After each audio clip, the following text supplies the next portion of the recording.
સુરતના ખાડીપુરમાં વિદ્યાર્થીઓનું ભણતર પણ ધોવાયું છે। વિદ્યાર્થીઓના 1 લાખથી વધુ પુસ્તકો પલળી ગયા। અંદાજે 7 થી 8 હજાર વિદ્યાર્થીઓ અસરગ્રસ્ત થયા છે।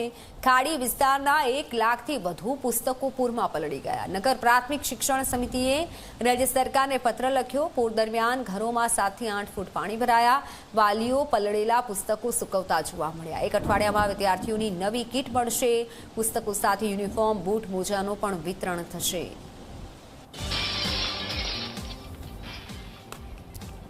વાલીઓ આ પલળેલા પુસ્તકો સૂકવતા જોવા મળ્યા અને ભણતર પણ જાણે કે બગડ્યું હોય આ વરસાદમાં તેવું જોવા મળી રહ્યું છે। પણ પુસ્તકો અને યુનિફોર્મનું પણ વિતરણ કરાશે।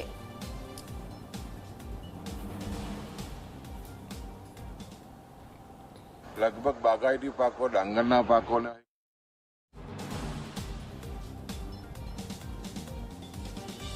એક અઠવાડિયામાં જે તબાહી સર્જાઈ હતી।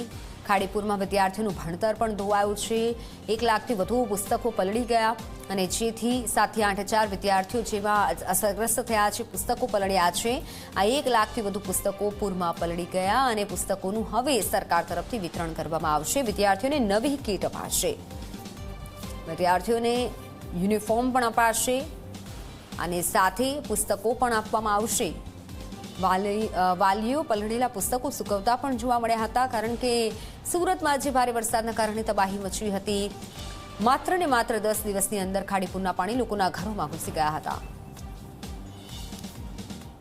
એ ખાડીપુરના અસરને લીધે ધારો કે મીઠી ખાડી હોય, નાગસેનનગર હોય, પાંડેસરા હોય, એ વિસ્તારોમાં બાળકોના ઘરમાં પાણી ભરાવાથી બાળકોના પાઠ્યપુસ્તકો હોય, યુનિફોર્મ હોય, શૈક્ષણિક કીટ હોય, સ્કૂલ બેગ હોય, આ બધું પલળી ગયું છે કે આ રેલના પાણીમાં ટનાઈ ગયું છે। લગભગ 1,12,000 જેટલા પુસ્તકો જે અમુક ખાડી કિનારે સ્કૂલો હોવાથી પલળી ગયા છે, નુકસાન પામ્યા છે અને બીજા ઘટના પુસ્તકો રાજ્ય સરકારમાંથી માંગવામાં આવ્યા છે અને ટૂંક જ સમયમાં આ પુસ્તકો આવી જશે અને એનું વિતરણ કરીને અમે બાળકોની જે શિક્ષણની આ ખોટ પડી છે એને પૂરવાની કોશિશ કરીશું।